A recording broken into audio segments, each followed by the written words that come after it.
Hello students, कैसे हो आप सब लोग। आज हम अपना नया टॉपिक स्टार्ट करेंगे। जो फर्स्ट यूनिट हमारी 11th क्लास की फिजिकल वर्ल्ड एंड मेजरमेंट, उसके हमने 2 पार्ट कंप्लीट कर लिया। अब आज हम सी पार्ट को स्टार्ट करेंगे, जिसके अंदर हम क्या करेंगे, मेजरमेंट करेंगे लेंथ, मास और टाइम की। तो फर्स्ट यूनिट हम इसका सी पार्ट स्टार्ट करते हैं। Measurement of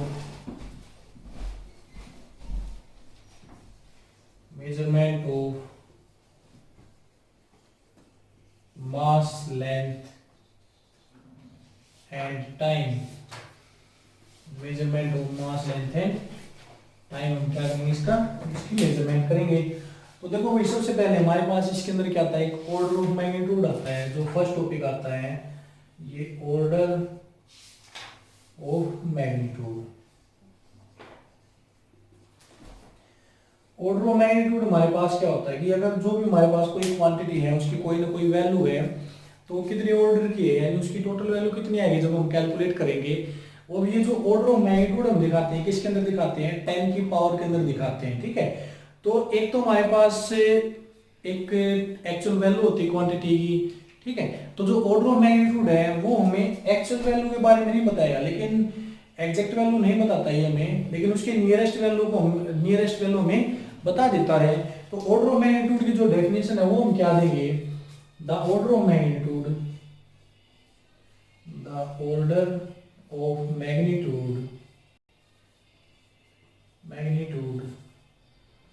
of a quantity is the power of 10, यानी 10 की पावर है, is the power of 10 which gives us the nearest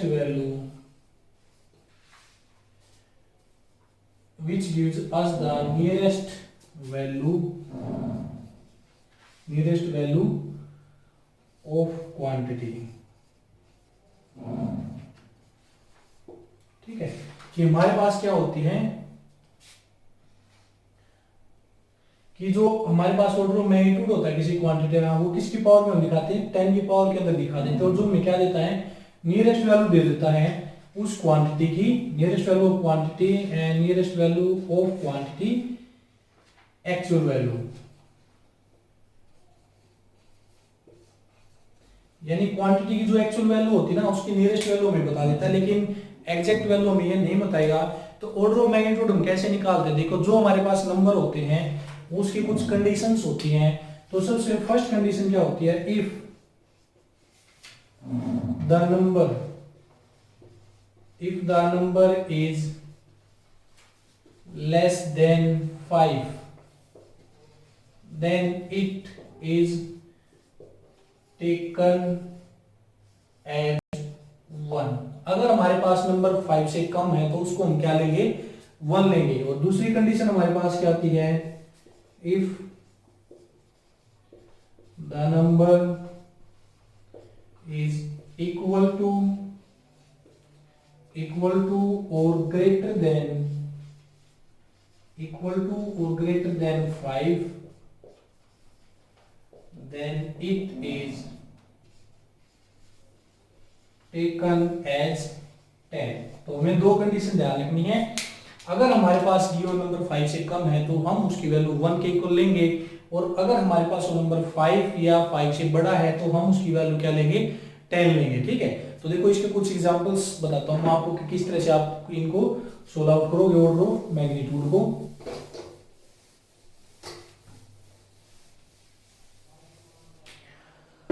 देखो भी, जैसे हमारे पास ये आता है, हम सिंपल से एग्जांपल से स्टार्ट करते हैं। फर्स्ट एग्जांपल हमारे पास आता है, अगर मैं वैल्यू निकालता हूं 1 की, यानी ऑर्डर ऑफ मैग्नीट्यूड निकाला 1 का, तो देखो 1 क्या है, 5 से कम है। तो देखो हम इसको ऐसे लिख सकते हैं 1 इंटू में 10 की पावर 0, क्योंकि डेफिनेशन में मैंने आपको बताया था कि जो ऑर्डर ऑफ मैग्नीट्यूड होता है 10 की पावर के अंदर हमें बताना होता है। तो अगर मैं खाली 1 को एज इट इज लिख देता हूं तो 10 की पावर के अंदर तो ये नहीं आया, तो मैंने इसको क्या लिख दिया, 1 इंटू 10 की पावर 0। 10 की पावर 0 क्या होती है, 1 ही होती है। तो देखो इसके अंदर 10 की पावर 0 है, तो इसका ऑर्डर ऑफ मैग्नीट्यूड हमारे पास क्या हो जाता है भाई, अब इसको तो हम 1 ही लिखेंगे ना, ये 1 हो गया और ये 10 की पावर 0 ये भी 1 होगी, तो ऑर्डर ऑफ मैग्नीट्यूड हमारे पास कितना है, ऑर्डर ऑफ मैग्नीट्यूड कितना जाएगा। अब 10 की पावर देखनी है हमें, तो अब 10 की पावर यहाँ पे कितनी है 0, तो ऑर्डर ऑफ मैग्नीट्यूड कितना हो जाता है हमारा 0। ठीक है, ये मैं लिख देता हूं यहाँ पर नंबर और ये ऑर्डर ऑफ मैग्नीट्यूड,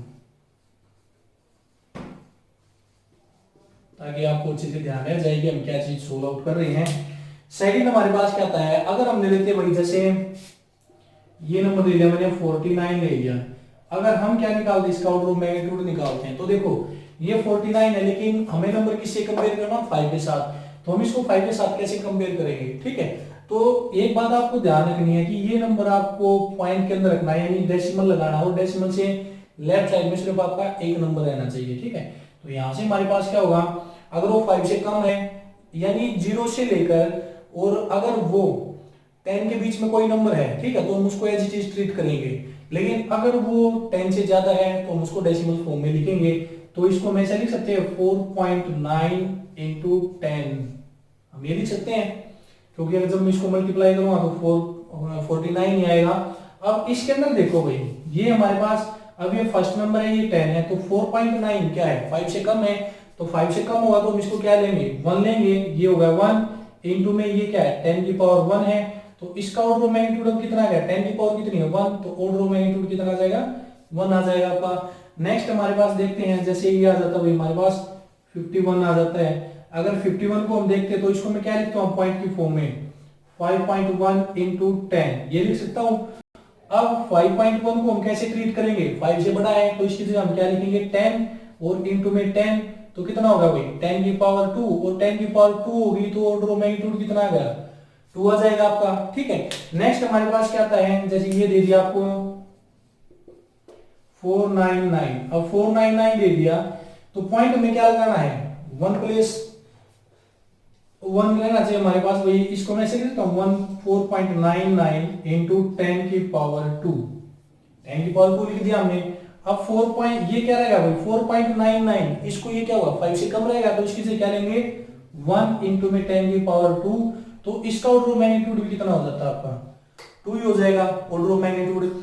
नेक्स्ट हमारे पास क्या होता है भाई, अगर ये तो थे हमारे पास सिंपल नंबर, ठीक है, अगर हमें पॉइंट की फॉर्म में लेते हैं, तो जैसे हमने ये ले लिया भाई 0.049, अगर आप 0.049 की टर्म में इसको लेते हो तो आप क्या करोगे, तो सबसे पहले देखो हमारे डेसिमल से 0 है, ठीक है, लेकिन 0 के अंदर हमें नहीं रखना है, इसको कोई नंबर लेके आएंगे, तो पॉइंट को मैं यहां पर लेके आ जाता हूं। ठीक है, तो यहां पर लेके आऊं तो इसको क्या लिखूंगा भाई 4.9 इंटू 10 की पावर -2 लिख सकता हूं। देखो यहां पर था 2 डेसिमल में इस तरफ लिया पॉइंट को, तो 4.9 बन गया इंटू 10 की पावर -2 बन जाता है। अब 10 की पावर -2 बन गया, अब ये 4.9 है तो ये 5 से कम है, तो इसको हम 1 ट्रीट करेंगे और इंटू में 10 की पावर -2, तो ये हमारे पास ऑर्डर ऑफ मैग्नीट्यूड कितना आ गया -2।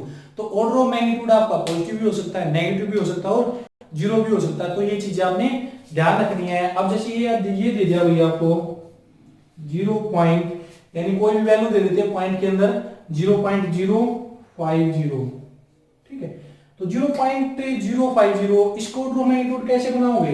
अब देखो यहाँ पर जो एक नंबर है ना, यानी 0 नहीं होनी चाहिए हमारे पॉइंट से इस साइड, यानी कोई नंबर होना चाहिए हमारा, ये बात आपने ध्यान रखनी है। तो 2 डेसिमल उस तरफ लेके जाओगे तो हो जाएगा 5.0 इंटू 10 की पावर -2।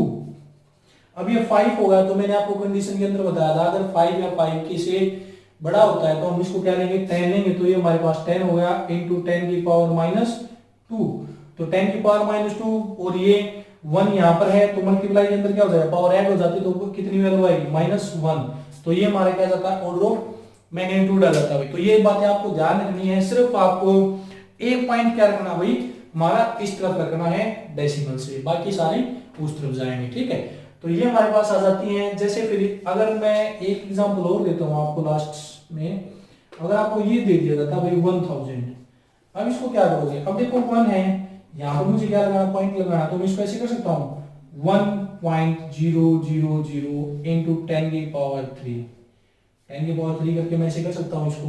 ठीक है, तो अब इसके अंदर क्या होगा, ये तो 0 कैंसिल आउट हो जाएंगे, तो ये 1 इंटू 10 की पावर 3 होगा, तो अब 10 की पावर कितनी 3, तो ऑर्डर ऑफ मैग्नीट्यूड कितना जाता है इसका 3 आ जाएगा आपका। ठीक है, तो इस तरह से आपको कैलकुलेट करना है। पॉइंट से उस तरफ जीरो, यहाँ पर जीरो नहीं होनी चाहिए आपकी, यानी पॉइंट से लेफ्ट साइड में आपका एक नंबर होना चाहिए जो 1 और 10 के बीच में या 1 और 9 के बीच में आपका लाई करेगा। तो ये हमारे पास क्या है ऑर्डर ऑफ मैग्नीट्यूड है। तो ये क्या था हमारा ऑर्डर ऑफ मैग्नीट्यूड था। तो हम अपने नेक्स्ट टॉपिक की बात करते हैं। नेक्स्ट टॉपिक हमारे पास क्या आता है, नेक्स्ट टॉपिक हमारे पास आ जाएगा मेजरमेंट ऑफ लेंथ, क्योंकि हम इनकी मेजर कर रहे हैं।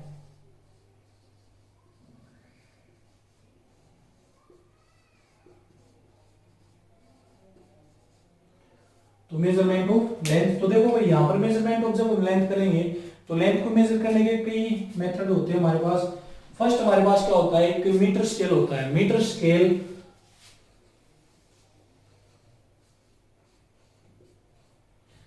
स्केल जो हमारा स्केल होता है, मीटर के ऊपर जिसके अंदर रीडिंग होती है, तो कहां से लेकर कहां तक मेजर करेगा, वो 10 की पावर -3 मीटर से लेकर 10 की पावर 2 मीटर तक वो क्या करेगा मेजर करेगा। ठीक है, दूसरा हमारे पास क्या होता है भाई, एक वर्नियर कैलिपर होता है, लैब के अंदर यूज किए जाते हैं सारे इंस्ट्रूमेंट इन वर्नियर कैलिपर। जब आप एक्सपेरिमेंट करोगे प्लस 1 क्लास में तो ये एक्सपेरिमेंट के अंदर बताए जाएंगे। तो वर्नियर कैलिपर आपका कहां तक मेजर करेगा, 10 की पावर -4 मीटर तक वो क्या करेगा लेंथ को मेजर करेगा। थर्ड एक हमारे पास स्क्रू गेज होता है, स्क्रू गेज और स्फेरोमीटर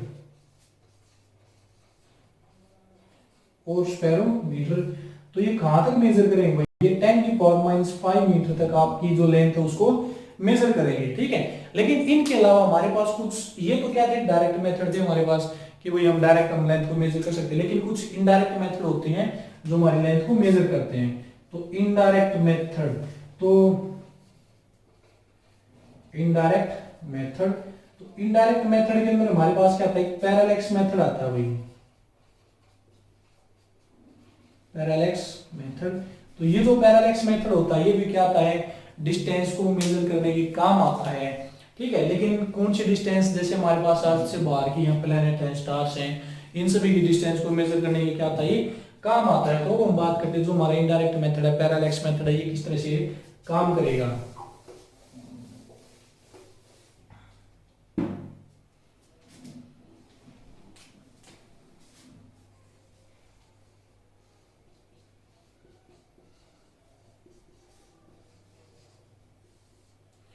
पैरेलैक्स मेथड, तो पैरेलैक्स मेथड के अंदर हम क्या करेंगे भाई, पैरेलैक्स मेथड की सबसे पहले definition, it is the method used for measuring the distance of star and planet.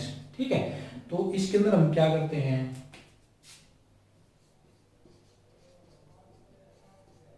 It is the method used for measuring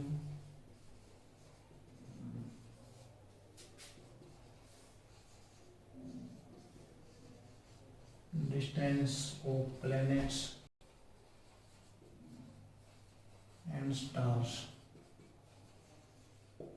planet and star, planet और star को क्या करेगा, ये डिस्टेंस को मेजर करने के काम आएगा। अब देखो भाई इसके अंदर हमारे पास क्या होगा, पैरेलैक्स किसका नाम दिया जाता है, पैरेलैक्स हमारे पास वो चीज होती है जब हम किसी चीज को देखते हैं। ठीक है, तो बैकग्राउंड के विद रिस्पेक्ट टू उसकी पोजीशन के अंदर क्या चेंज आता है, वो हमारे पास क्या होता है, पैरेलैक्स होता है, यानी change in the position of an object with respect to background. तो ये भी हमारे पास पैरेलैक्स होता है, यानी it is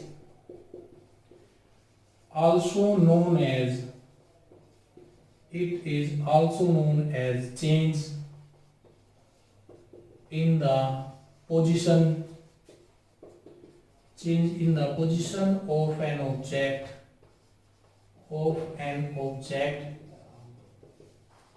with respect to background, कि बैकग्राउंड के विद रिस्पेक्ट टू इसकी किसी भी ऑब्जेक्ट की जो पोजीशन है वो कितनी चेंज होगी, उसको हम क्या बोल देते हैं, पैरेलैक्स बोल देते हैं। तो देखो भी पैरेलैक्स के अंदर मैं आपको एग्जांपल बताता हूं, जैसे मान लेते हैं यहाँ पर कोई ऑब्जेक्ट हमारा, ठीक है, इस ओ के ऊपर हमारा क्या है, ऑब्जेक्ट रखा हुआ है ओ पॉइंट के ऊपर। अब पैरालैक्स कैसे होता है, जैसे मैं यहाँ पर मेरे सामने क्या है, ये हमारे पास मार्कर है, इस मार्कर को मैं बिल्कुल यहाँ पर रखता हूँ, ठीक है, तो यहाँ पर रखूंगा तो इसके अंदर मेरे पास क्या आएगा भाई, इसको मैं अपनी दोनों आंखों से बारी बारी क्या करता हूँ, देखता हूँ। एक बार मैं अपनी लेफ्ट आई को बंद करके इसको राइट आई से देखता हूँ, फिर दूसरी बार मैं क्या करता हूँ, अपनी राइट आई को बंद करके क्या देखता हूँ, लेफ्ट आई से देखता हूँ। तो हमें इसकी जो पोजीशन है वो बैकग्राउंड के विद रिस्पेक्ट टू चेंज नजर आती है। आप करके देख सकते हैं इसकी पोजीशन दोनों कंडीशन के अंदर क्या होती है, चेंज होती है, ठीक है। तो जैसे देखो मान लें यहाँ पर हमारा मार्कर है, यहाँ पर हमारी दो आईज हैं, ये और एक ये, ठीक है, इस ए और बी पॉइंट के ऊपर हमारी दो आई हैं, ठीक है। अब ये हमारी क्या है, लेफ्ट आई है, और ये हमारी क्या है, राइट आई है। जब हम लेफ्ट आई से इसको देखते हैं तो हमें कैसे दिखाई देगा, ये यहां पर दिखाई देगा, और जब हम राइट आई से देखते हैं तो हमें इस तरह से दिखाई देगा। तो दोनों के हमने क्या कर दिया भाई, ये लगा ली। अब लेफ्ट आई और राइट आई के बीच की डिस्टेंस हम ये मान लेते हैं, हमारी क्या मान ली भाई, बी मान ली, और ये जो डिस्टेंस है ऑब्जेक्ट की हमारी आईज से, हमने इस डिस्टेंस को क्या मान लिया, एस मान लिया। और इन लेफ्ट आई और राइट आई से देखने के बाद यहाँ पर जो एंगल बनता है उसको हम क्या मानते हैं, थीटा एंगल मान लेते हैं। तो यहाँ पर अगर हम इसका एंगल निकालते हैं थीटा, तो थीटा हमारे पास क्या होता है, आर्क डिवाइड बाई रेडियस, ठीक है। तो देखो यहाँ पर जो आर्क है वो हमारे पास क्या है, आर्क हमारे पास यहाँ पर क्या है भाई, आर्क हमारे पास क्या है, जो ये AB जो ये डिस्टेंस होती है। अब एक बात ध्यान रखना, जो ये डिस्टेंस होती है ना, इसको हम क्या बोल देते हैं, बेसिस बोल देते हैं भाई, बेसिस, ठीक है, BASIS, यानी बेसिस डिस्टेंस हम इसको बोल देते हैं, दो जब ये डिस्टेंस होगी दो पॉइंट्स के बीच की, तो यहाँ पर हमारी बेसिस आएगी। अब इसके अंदर देखो भाई, आर्क हमारे पास क्या होगी, AB, और डिवाइड बाय रेडियस क्या होगी, अगर मैं यहां से एक सर्कल बनाऊंगा तो रेडियस तो हमारी यही होगी ना, S, तो ये LO मान लो या RO मान लो, हमने RO मान लिया, तो क्या इक्वल टू क्या होगा भाई, AB की लेंथ होगी B डिवाइड बाय S, और कई बुक्स के अंदर यहाँ पर क्या दे रखा है, S की जगह X भी दे रखा है भाई, तो ध्यान रखना है, आपको पजल नहीं होना है, तो आप यहाँ पर X भी पुट कर सकते हैं हम यहाँ पर, ठीक है। तो ये बात आपने ध्यान रखनी है कि किस तरह से हम इसको करेंगे। तो ये हमारे पास क्या जाता है, फॉर्मूला आ जाता है एंगल निकालने का। देखो यहाँ से हम एंगल भी निकाल सकते हैं, बीच की डिस्टेंस भी निकाल सकते हैं, और बेसिस के जो बीच की जो डिस्टेंस होती है वो हमें पता होनी चाहिए भाई, हम कहाँ से उसको मेजर कर रहे हैं उस चीज को। लेकिन एक बात देखो, जैसे जैसे हमारे पास ये ऑब्जेक्ट दूर होता जाएगा तो जो हमारी बेसिस की जो डिस्टेंस हो क्या होगी, कम हो जाएगी इस डिस्टेंस के कंपैरिजन में, ठीक है। तो इसको मेजर करने के लिए हम क्या करते हैं भाई, पैरेलैक्स मेथड का और कहीं भी यूज किया जाता है, जैसे प्लैनेट स्टार्स, मैंने आपको बताया था भाई, प्लैनेट और स्टार्स की डिस्टेंस को मेजर करने के लिए भी काम आता है। तो वो कैसे किया जाता है उसको हम डिस्कस करते हैं। तो हमने सिंपल बताया यहाँ पर कि हम किसी ऑब्जेक्ट को इस तरह से दिखा सकते हैं, उसको मेजर कर सकते हैं, उसकी डिस्टेंस को और उसके एंगल को। अब देखो पैरेलैक्स से हम किसी स्टार के डिस्टेंस पता लगाना चाहते हैं तो हम क्या करेंगे, उस स्टार के अंदर। अब देखो यहाँ पर हमने क्या मान लिया, अपना सन एज्यूम कर लिया S पॉइंट के ऊपर, S पॉइंट के ऊपर हमने अपना क्या मान लिया, सन मान लिया। अब सन के अबाउट अर्थ क्या करती है, रोटेट करती है एक ऑर्बिटल के अंदर, तो ये हमने क्या मान लिया भाई, इस पॉइंट से हम इक्वल डिस्टेंस लेंगे दोनों साइड में, तो ये मैंने क्या मान लिया भाई, अर्थ का ऑर्बिट मान लिया। अर्थ क्या करती है, इस ऑर्बिट के अंदर रिवॉल्व करती है सन के अबाउट, ठीक है। और यहाँ पर मैंने कोई एक क्या मान लिया भाई, स्टार मान लिया इस एंड पॉइंट के ऊपर, ये हमारा क्या एक स्टार है, STAR। इस स्टार की डिस्टेंस हमें क्या करनी है, मेजर करनी है। अब मैं क्या कहता हूं कि जो ये मिडिल पॉइंट है, देखो ये दो मैंने एक्सट्रीम पॉइंट मान लिए भाई, और दोनों क्या है, इक्वल डिस्टेंस दूर है हमारे, तो ये पॉइंट मैंने क्या मान लिया, A, और ये पॉइंट क्या मान लेते हैं, B, ठीक है। A और B हमने दो पॉइंट मान लिए। अब अर्थ क्या करती है भाई, रोटेट करती है हमारी। अब मैं मान लेता हूं कि अर्थ फिर क्या करती है, A पॉइंट से B पॉइंट की तरफ रोटेट करती है, ऐसे क्लॉकवाइज डायरेक्शन के अंदर। हमने आप एंटी क्लॉकवाइज एज्यूम कर सकते हैं, इसमें कोई प्रॉब्लम नहीं है, तो आप कैसे भी इसको एज्यूम कर सकते हैं। अब यहाँ पर हमने एंड पॉइंट के ऊपर क्या मान लिया, कोई स्टार मान लिया। अब इस स्टार की डिस्टेंस हमें क्या करनी, कैलकुलेट करनी। तो कैलकुलेट करने के लिए हम क्या करेंगे भाई, देखो अर्थ कंटिन्यूअसली क्या करती है, रोटेट करती रहती है। अगर हम यहां से मेजर करेंगे एक बार तो मेजर कर लेंगे, लेकिन जैसे ही हम दोबारा से मेजर करेंगे कुछ टाइम बाद तो अर्थ की पोजीशन चेंज हो चुकी होगी, ठीक है। तो हमारी जो वैल्यू है वो क्या आएगी, एक्यूरेट नहीं आएगी। तो इसके लिए हमें दो सेम पोजीशन चाहिए। तो दो सेम पोजीशन क्या होंगे, हमने ए और बी दो सेम पोजीशन मान ली। अगर मान लिया अर्थ यहाँ पर है तो नेक्स्ट 6 मंथ के बाद वो इस पोजीशन के ऊपर पहुंच जाएगी, और ये पोजीशन दोनों क्या है, सेम पोजीशन है, बस एक दूसरे क्या है, अपोजिट है। तो इसको मेजर करने के लिए हम क्या करते हैं भाई, यहां से हम कोई दूसरा स्टार एज्यूम कर लेते हैं जो क्या है इसके बिल्कुल स्ट्रेट लाइन में। यहां से हम कोई भी टेलीस्कोप वगैरह यूज करेंगे तो उसको हम देखेंगे, और जो क्या है भाई इससे बिल्कुल स्ट्रेट है, इसके परपेंडिकुलर जो लाइट आती है वो बिल्कुल इसके ऊपर आती है, इस तरह से इस पॉइंट के ऊपर।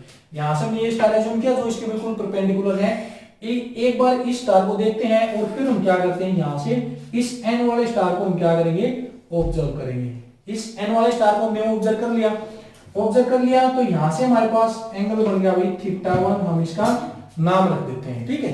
तो यहां पर हम इसको मेजर कर लिया। अब 6th मंथ के बाद जो अर्थ है वो रोटेट करके बी पॉइंट के ऊपर आ गई। अब देखो जो ये बी पॉइंट है ये ए पॉइंट के सिमिलर है लेकिन अपोजिट है। तो इसी तरह जो मेथड हमने यहाँ पर यूज किया था उसको इसी तरह यहाँ पर यूज करेंगे। यहाँ पर भी हमने एक स्टार एज्यूम किया था जो क्या था, इसके बिल्कुल परपेंडिकुलर था और उससे लाइट क्या आ रही थी, सीधी आ रही थी। तो यहाँ पर भी हम क्या करेंगे, एक स्टार देखेंगे जो इसके क्या होगा, बिल्कुल परपेंडिकुलर होगा, और जिससे लाइट क्या होगी, बी पॉइंट के ऊपर बिल्कुल सीधी आती होगी भाई। इस तरह से लाइट आ गई भाई बी पॉइंट के ऊपर। अब एक बार इस स्टार को जो मैं कंसीडर कर लिया, अब यहां से हम क्या करेंगे, जो एन पॉइंट के ऊपर जो स्टार हमने जिसकी डिस्टेंस निकाली उसको हमने क्या कर दिया, ये इसको मेजर कर लिया भाई। यहां पर एंगल हमने क्या मान लिया, θ2 एंगल मान लिया, ठीक है, θ2 एंगल मान लिया। तो अब हमारे पास जो वैल्यू आएगी उसको हम क्या करेंगे, यहां पर एन पॉइंट है तो देखो ये θ1 और θ2 तो एक्सटर्नल में बन गए ना भाई, हमें क्या चाहिए, यहाँ पर एंगल चाहिए। तो देखो जो सन है, अगर मैं इसे एक स्ट्रेट लाइन ड्रॉ करता हूँ बिल्कुल इस तरह से, क्योंकि जो सन है हमने इसके बिल्कुल स्ट्रेट में माना है, पैरेलल में माना है इसके। तो यहां से देखो ये स्टार से और ये लाइन दोनों पैरेलल हैं, एक ये लाइन और एक ये लाइन, और ये लाइन को क्या करेंगे, कट कर, ये तो θ1 किसके इक्वल हो जाएगा, इस एंगल के θ1 के। अब इसी तरह एक ये लाइन और एक ये लाइन दोनों क्या पैरेलल है, तो ये लाइन इसको कट करिए तो ये क्या हो जाएगा, θ2 हो जाएगा भाई, ठीक है। तो टोटल एंगल हमारे पास क्या होगा, θ1 और θ2 हो गया भाई। अब इसके अंदर हम क्या करते हैं भाई, टोटल हम क्या निकालते हैं, इस एंगल की वैल्यू निकालें। तो इस एंगल की वैल्यू हमारे पास क्या हो जाएगी, देखो इस एंगल की वैल्यू हम क्या करेंगे, ये हमने एस था हमारा सन था, θ1 प्लस θ2, θ1 और θ2 हमारे पास क्या होगा, एंगल का फॉर्मूला मैंने आपको भी बताया था कि एंगल हमारे पास क्या होता है, arc divide by radius. Arc divide by radius आएगा तो थीटा तो हमारे पास ही होगा। अब आर्क हमारे पास कौन सी हो जाएगी भाई, ए बी आर्क लेंगे, ये आर्क ले लो या ये आर्क ले लो, क्योंकि दोनों सेम ही होंगी, क्योंकि दोनों क्या है, इक्वल डिस्टेंस है भाई। तो आर्क हमने ले ली A B divide by radius. अब देखो रेडियस हम कौन सी लेंगे भाई, कौन सी रेडियस लेंगे, ये रेडियस लेंगे जो ए एन है या बी एन है। तो यहां पर हम ए एन क्या करते हैं, रेडियस कंसीडर कर लेते हैं, ठीक है। तो ये हमारे पास क्या जाती है, वैल्यू आ जाती है। अगर हम यहां से क्या करते हैं, ए एन की वैल्यू कैलकुलेट करते हैं, ए एन की वैल्यू कैलकुलेट करोगे तो A B divide by θ1 plus θ2, तो ये हमारे पास क्या जाती है, वैल्यू आ जाती है। अब देखो जो ए बी है वो किसके इक्वल है भाई, जो सन है वो इसका मिड पॉइंट है ए बी का। अगर हम यहां से देखते हैं तो देखो हमें ये डिस्टेंस नहीं लेनी, ये बिल्कुल ये जो बिल्कुल स्ट्रेट लाइन वाली डिस्टेंस ये लेनी है। पिछले वाले में भी हमने यही ली थी, जिसको हम बेसिस बोल देते हैं हमारा, ठीक है। तो यहां पर हमारे ए बी किसके इक्वल हो जाएगी, 2a s के इक्वल हो जाएगी, ठीक है। और ए एस हमारे पास क्या है, सन और अर्थ के बीच की क्या है, डिस्टेंस है। अब सन और अर्थ के बीच की डिस्टेंस है तो ए बी को मैं ऐसे लिख सकता हूं भाई, सन और अर्थ के बीच की जो डिस्टेंस होती है वो हमारी क्या होती है, एस्ट्रोनॉमिकल यूनिट 2AU, ठीक है। तो यहां से हमारे पास जो वैल्यू आएगी उसको हम क्या करते हैं भाई, 2 इंटू में, कल मैंने एस्ट्रोनॉमिकल यूनिट की वैल्यू बताई थी, वन नेक्स्ट पिछले वीडियो के अंदर 1.496 इंटू 10⁻11। तो 1.496 को मैंने अप्रोक्सीमेटली 1.5 के इक्वल लिखा था। तो जहां पर हमें कंप्लीट वैल्यू लेने की जरूरत होती है वहां पर हम कंप्लीट लेते हो, जहां पर कंप्लीट नहीं लेने की जरूरत होती वहां पर हम 1.496 से भी काम चला सकते हैं। तो यहाँ पर हमारे पास क्या होगा भाई, 3 इंटू 10⁻11 11 मीटर। तो ये हमारे पास क्या जाती है, ए बी की डिस्टेंस आ जाती है, यानी जो हमारा बेसिस आ जाता है उसकी वैल्यू हम यहाँ से निकाल सकते हैं। अब यहाँ से बी की वैल्यू अगर मैं यहाँ पर पुट कर देता हूँ, ठीक है, और हमारे पास एंगल है तो ए एन की वैल्यू हम निकाल सकते हैं भाई, ठीक है, लेकिन एंगल हमें कैलकुलेट करना पड़ेगा भाई, ठीक है। तो ये हमारे पास क्या था, पैरेलैक्स मेथड था। तो अर्थ के सरफेस के ऊपर दो पॉइंट के बीच की डिस्टेंस निकालने के लिए भी हम इसका क्या कर सकते हैं, यूज कर सकते हैं। तो ये हमारा क्या था भाई, पैरेलैक्स मेथड था। अब हम नेक्स्ट करते हैं, इसी पैरेलैक्स मेथड से मिलता जुलता हमारे पास ये तो हमने क्या निकाली थी, डिस्टेंस निकाली थी। लेकिन अगर हम किसी ऑब्जेक्ट का साइज निकालना चाहते हैं कि उसका साइज कितना है, यानी डिस्टेंस की रेडियस निकालना चाहते हैं, तो इसमें भी सकता है, अगर आपको अंडरस्टैंड हुआ हो तो हुई हो तो ये चीज। लेकिन अगर मैं अलग से करके दिखा देता हूँ आपको कि size of N astronomical object कैसे हम निकालते हैं, size of N astronomical object, कि एस्ट्रोनॉमिकल ऑब्जेक्ट का जो साइज है वो किस तरह से हम निकालेंगे। तो इसके अंदर देखो भाई, इसी तरह हम क्या कर लेते हैं, ये हमने अर्थ का सरफेस समान लिया हमने, ठीक है, और यहाँ पर हमारा क्या है, हमने मून एज्यूम कर लिया कि ये हमारा क्या है, मून है। अब हमें क्या करना है, इस मून का साइज निकालना है, ठीक है, मून का साइज निकालना है। अर्थ के हमने यहाँ पर क्या माना है, कोई ओ पॉइंट माना है, इस ओ पॉइंट से हम क्या करेंगे, इसको मेजर करेंगे। तो देखो साइज निकालने के लिए हमें क्या जरूरत है भाई, उसकी रेडियस साइन चाहिए ना हमारे पास, तभी उसका साइज निकालेंगे। साइज क्या होगा, हम यहाँ से लेकर यहाँ तक की डिस्टेंस को मेजर करना चाहते हैं, यानी ए पॉइंट और बी पॉइंट के बीच की डिस्टेंस अगर हम मेजर कर लेते हैं तो हमारे पास जो ये हमने मून कंसीडर किया है हम इसका साइज निकाल सकते हैं, ठीक है। अब देखो यहाँ से ओ पॉइंट से हम मून को देखेंगे तो साइज हमारे पास कैसे निकलेगा भाई, वही हमारे पास टेलीस्कोप का यूज करेंगे। तो टेलीस्कोप से क्या करेंगे, एक बार मैं ए पॉइंट को मेजर करूंगा, ठीक है, ए पॉइंट को मेजर करूंगा, फिर क्या करूंगा, मैं बी पॉइंट को मेजर करूंगा भाई, तो बी पॉइंट को मेजर कर लिया। अब दोनों मैं एक ही पॉइंट के ऊपर खड़ा हूं, ठीक है, हमें बार बार अपना पॉइंट, अपनी पोजीशन चेंज नहीं करनी है। तो यहां से ओ पॉइंट से मैंने ए और बी दोनों पॉइंट को क्या कर लिया, देख लिया भाई, और मेरा जो एंगल बनाया यहाँ पर, एंगल क्या मान लेते हैं हम, थीटा एंगल मान लेते हैं। और इस डिस्टेंस को मैंने क्या मान लिया, अर्थ और मून के बीच की डिस्टेंस में पता होनी चाहिए, ठीक है, क्योंकि मैं ये चीजें एक्सपेरिमेंटली पहले प्रूव करके दिखाई तो हम इसका साइज निकाल सकते हैं। तो एस डिस्टेंस हमारे पास है, तो यहां से ए बी की वैल्यू निकाल सकते हैं। अब वही फॉर्मूला लगेगा, एंगल इज इक्वल टू क्या होता है भाई, आर्क डिवाइड बाय रेडियस।